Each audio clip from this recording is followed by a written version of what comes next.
Halo Healthy People, berjumpa lagi di CNN Indonesia Health with Dr. Reza Brotoasmoro. Healthy People, menjadi orang tua di era sekarang bukanlah perkara mudah ya. Di tengah derasnya arus informasi di media sosial, orang tua sering banget dihadapkan pada berbagai pilihan setiap harinya. Dari bagaimana memberikan perhatian yang tepat, memilih stimulasi yang sesuai, sampai menentukan nutrisi terbaik untuk anak. Karena masa depan si kecil tentunya bukan kebetulan, tapi hasil dari jutaan pilihan yang Bunda buat hari ini. Nah, kali ini kita akan bahas lebih detail terutama terkait nutrisi yang tepat untuk anak-anak di CNN Indonesia Health with Dr. Reza Brotoasmoro.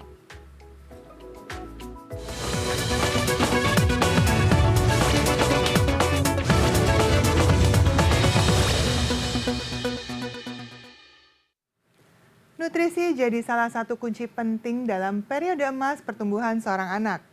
Pilihan nutrisi yang tepat oleh orang tua untuk buah hati di 1000 hari pertama kehidupannya akan menentukan pertumbuhan otak serta masa depan mereka.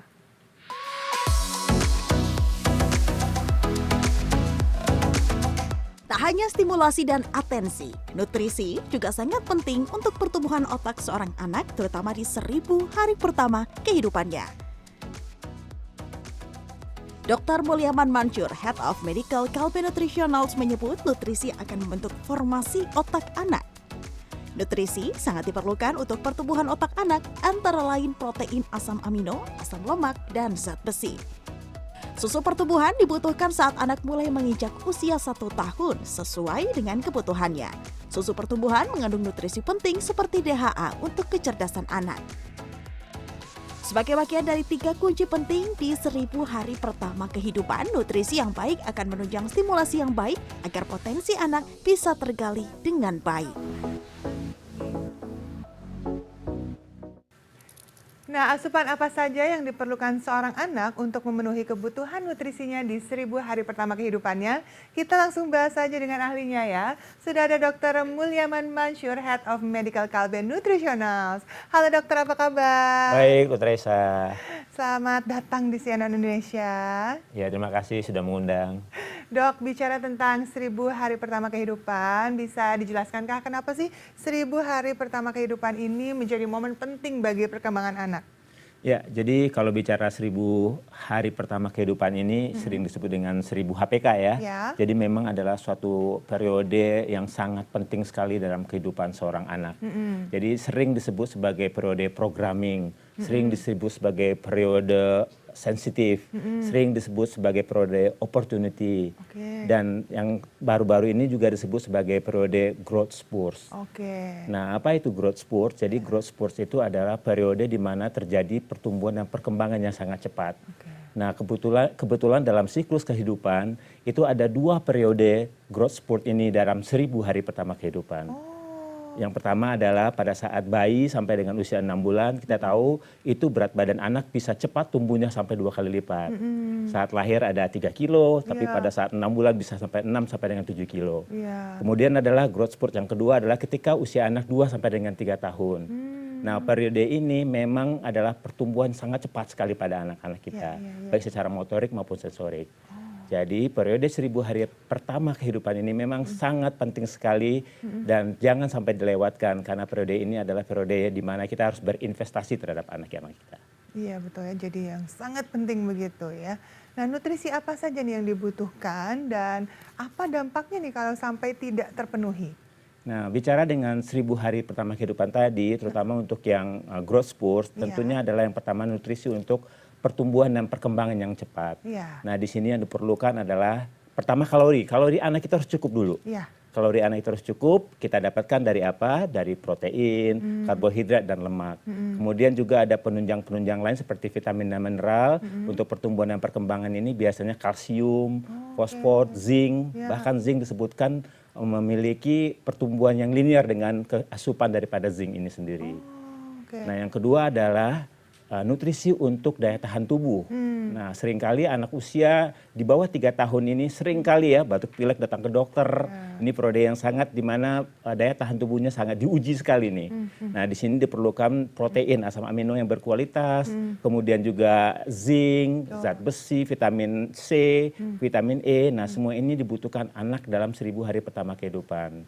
Yang ketiga adalah nutrisi untuk saluran pencernaan. Karena kita tahu bahwa saluran pencernaan itu adalah otak kedua daripada anak. Nah, di mana kondisi anak itu seringkali tercermin dari apa yang dia makan dan kondisi saluran cernanya. Nah, di sini juga diperlukan seperti asam amino yang baik, kemudian juga probiotik, bifidobakterium, kemudian juga prebiotik dan probiotik tentunya sangat dibutuhkan di sini. Kombinasi keduanya. Iya, dan yang terakhir adalah nutrisi untuk otak. Nah, ini mungkin orang tua zaman sekarang ya bagaimana supaya anak-anaknya bisa memiliki kecerdasan kognitif yang baik. Nah, tentunya juga harus dimulai tidak hanya stimulasi, tapi juga nutrisi dibutuhkan dalam periode ini. Tentunya. Nah, contohnya apa nutrisi yang diperlukan? Pastinya protein dengan asam aminonya, asam lemaknya seperti omega 3, DHA, kemudian juga zinc, yodium, zat besi. Zat besi juga sangat penting sekali. Nah, kemudian juga tentunya DHA. Ya, DHA tentu sangat dibutuhkan sekali pada untuk kecerdasan anak ini. Jadi itu peran nutrisi yang harus dipenuhi pada 1000 hari pertama kehidupan. Kalau sampai tidak terpenuhi berarti gangguannya mulai dari pencernaannya, gangguan kecerdasannya juga. Semuanya itu tadi dipengaruhi ya. Kalau tidak terpenuhi tentunya ada jangka pendek dampaknya. Misalnya apa? Kalau kalorinya tidak terpenuhi, biasanya anak-anak kita tuh sering lemes ya. Jadi lemes, kemudian juga tidak bertenaga, kemudian juga gampang sakit, itu jangka pendeknya. Mungkin anemia, dampak yang jangka sedangnya ya. Dan jangka panjangnya apa? Tentunya bisa terjadi, mungkin yang ditakutkan ibu-ibu adalah stunting ya. Stunting, dan bahkan stunting ini juga berdampak terhadap masa depan anak. Tidak hanya soal anak itu bertubuh pendek dari usianya, tetapi juga dampak terhadap IQ anak ya, kecerdasannya yang mulai turun dibandingkan dengan anak yang tidak stunting.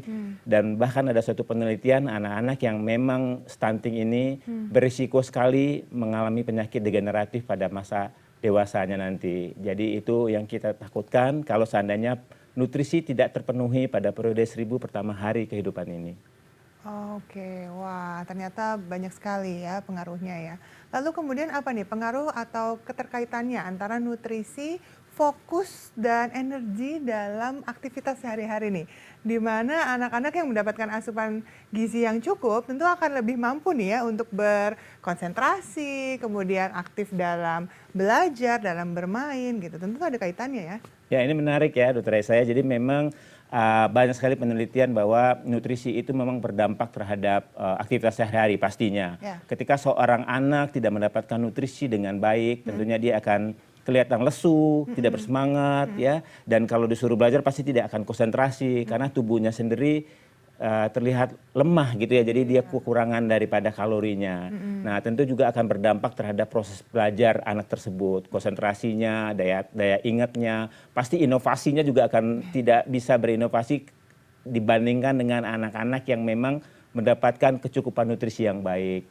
Jadi memang ada dampak terhadap konsentrasi, belajar, aktivitas sehari-hari, terhadap kecukupan nutrisi terutama untuk yang jangka pendek tentunya ini. Oke, jadi sangat berpengaruh begitu ya. Lalu apa sih yang orang tua harus pahami nih ya sebelum memberikan nutrisi atau makanan tambahan untuk buah hati mereka?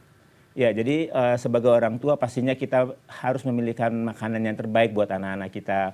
Tentunya pada saat anak kita dilahirkan, ASI adalah yang terbaik di sini. Tentu. Jadi berikanlah ASI eksklusif selama 6 bulan dan kalau bisa melanjutkan sampai 2 tahun silakan.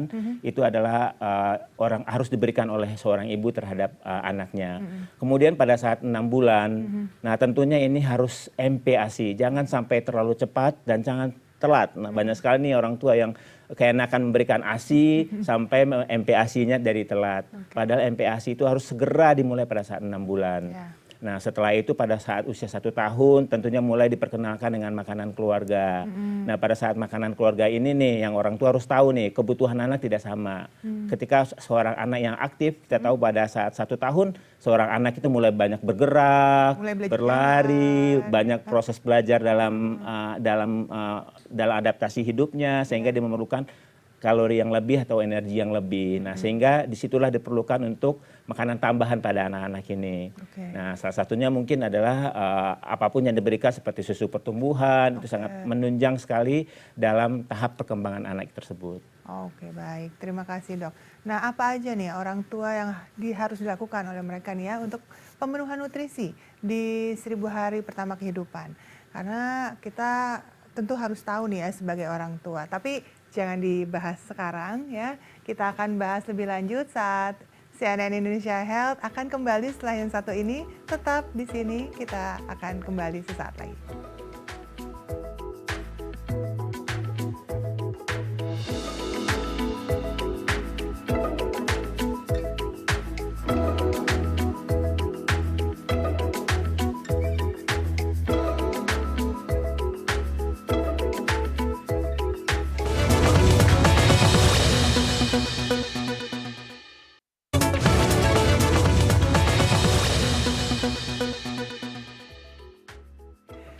Healthy People, kita masih membahas tentang pentingnya nutrisi di 1000 hari pertama kehidupan anak.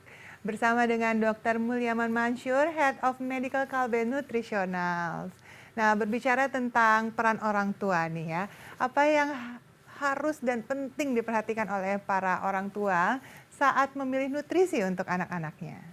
Ya, jadi orang tua sangat berperan tentunya ya, karena anak tidak bisa memilih. Jadi orang tua lah yang harus memilih nutrisi apa yang harus diberikan kepada anak-anaknya. Yang paling penting adalah orang tua harus tahu dulu bagaimana kondisi anak tersebut.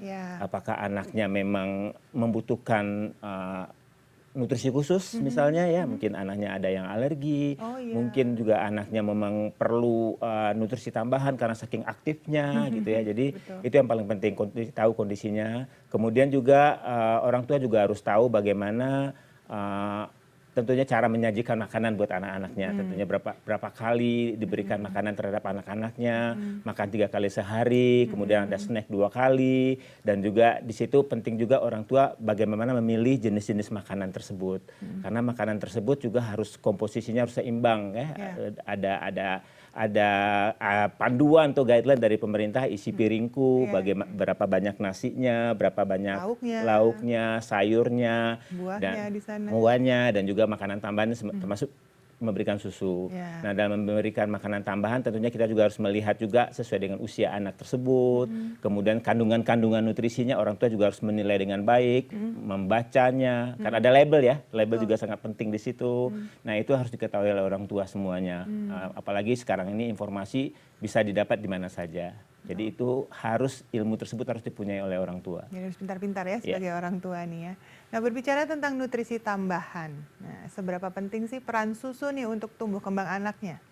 Ya, saya rasa sih peran susu dalam susu pertumbuhan khususnya ya memang sangat dibutuhkan pada anak-anak dari 1 tahun, terutama anak-anak yang aktif gitu ya. Kemudian juga anak-anak yang perlu kalori yang lebih, kemudian juga anak-anak yang makannya mungkin katakanlah tidak adekuat ya, tidak proper, tentunya juga diperlukan nutrisi tambahan dalam hal ini susu pertumbuhan. Nah, susu pertumbuhan sendiri tentunya saat ini tentu sudah banyak berinovasi dalam hal menambahkan nutrisi-nutrisi yang penting tadi, misalnya nutrisi untuk bagaimana membuat tumbuh kembang anak jadi optimal, bagaimana untuk membantu saluran cerna, di situ ada probiotik, prebiotik, gitu ya, sangat berkembang sekali ilmunya, kemudian juga daya tahan tubuh, probiotik juga berperan di situ, ya, kemudian juga kecerdasan, DHA dan lain-lain. Nah, jadi itu juga sangat penting banget. Kemudian juga orang tua juga harus bisa memilih. Jangan terlalu makanan-makanan yang terlalu tinggi lemak misalnya ya. Susu pertumbuhannya juga yang rendah gula, itu juga harus diperhatikan dengan baik. Jadi saya rasa harus disesuaikan dengan kebutuhannya tersebut, dan susu pertumbuhan tentu sangat membantu orang tua dalam tumbuh kembang anak terutama di 1000 hari pertama kehidupannya. Oke, dari penjelasan dokter tadi nih ya, kita kan sekarang jadi mengerti nih bahwa nutrisi adalah fondasi penting dalam proses tumbuh kembang anak. Tapi di tengah banyaknya pilihan yang ada sekarang, seringkali orang tua tuh merasa bingung nih dalam menentukan mana sih yang terbaik. Nah, kalau dari sisi medis dan edukatif, sebenarnya seberapa penting nih peran orang tua dalam memilih produk nutrisi yang berkualitas? Dan apa yang perlu jadi perhatian utama? Misalnya, saat tadi dokter sudah menjelaskan nih, harus membaca label gizi nih atau memahami kandungan-kandungan yang ada dalam produk tersebut. Bagaimana tuh dokter? Iya, jadi benar sekali bahwa orang tua harus bisa memilih nutrisi yang terbaik buat anak-anaknya. Tidak hanya soal jumlah atau kuantitasnya, tapi juga kualitas daripada suatu nutrisi tersebut. Nah, orang tua tahunya itu pasti dengan belajar, tentunya orang tua harus belajar, sedikit belajar lah, paling tidak melalui label tadi, mana yang menjadi prioritas untuk kualitas, mana yang untuk kuantitasnya berapa banyak diberikan, ya jangan sampai susunya kebanyakan sehingga anaknya nggak mau makan, contohnya seperti itu. Kemudian dari segi kualitas, apakah di sana memang kualitasnya bagus, lemaknya udah sesuai, lemak ya asam lemak yang baik, kemudian juga tadi gulanya ya, isu gula saat ini sangat banyak sekali, gulanya itu juga pilih gula yang sangat rendah yang cocok buat anak kita, kemudian juga kalorinya harus sesuai, ada tambahan-tambahan nutrisi tadi seperti probiotik, dalam hal ini Bifidobacterium misalnya, salah satu probiotik yang memang sebagai inovasi terbaru dari Bifidobacterium yang human residential Bifidobacterium. Jadi itu memang dibuat dari sesuai dengan apa yang ada di manusia, kemudian juga DHA. Nah, tentunya ini kombinasi-kombinasi ini diketahui oleh orang tua melalui label dan edukasi-edukasi yang diikutin ya, terutama melalui seminar-seminar parenting, kemudian juga seperti acara kita hari ini, di mana orang tua bisa melihat bagaimana kualitas daripada suatu nutrisi. Ya, jadi harus detail, jelas, kita harus benar-benar memperhatikan apa yang ada di dalam label tersebut, karena apa yang ada di sana itu yang akan menentukan masa depan anak kita tentunya kan. Benar sekali. Menarik sekali nih dok. Lalu seperti apa sih sebenarnya pemenuhan nutrisi anak Indonesia? Tapi jangan kemana-mana ya Healthy People ya. Kami akan segera kembali setelah yang satu ini.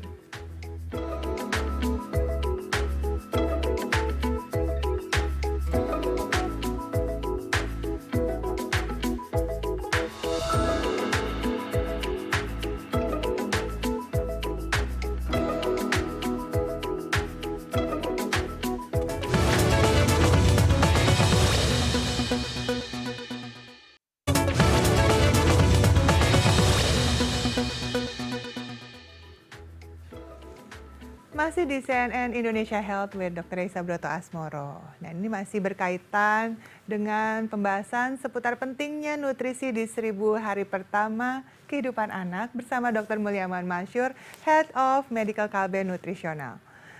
Dok, jadi berkaitan dengan episode sebelumnya, yakni pertanyaan seputar nutrisi anak. Apakah ini berkaitan dengan kecerdasan yang bisa didukung oleh nutrisi yang diberikan oleh orang tua nih, yang sehari-hari diberikan untuk anaknya? Apakah benar bisa mendukung kecerdasan anak? Apakah memang harus didukung dengan hal-hal lain seperti atensi dan juga potensi yang ada pada anaknya? Ya, ini menarik ya, Dr. Reza. Jadi memang banyak sekali pertanyaan dari para orang tua ya, apakah memang nutrisi itu bisa mempengaruhi atau menambah kecerdasan daripada seorang anak gitu ya. Jadi konsepnya sebenarnya adalah bahwa nutrisi itu yang pertama dia akan membentuk formasi daripada otak itu sendiri. Karena otak itu tadi saya sempat singgung mengenai growth spurt. Nah, salah satunya brain growth spurt. Jadi otak itu akan bertumbuh dengan cepatnya pada 2 sampai dengan 3 tahun pertama, which is itu adalah 1000 hari pertama kehidupan. Nah, untuk membentuk formasi otak ini tentu dibutuhkan nutrisi. Dalam hal ini adalah protein, asam amino, asam lemak ya. Nah, ini sangat dibutuhkan di situ.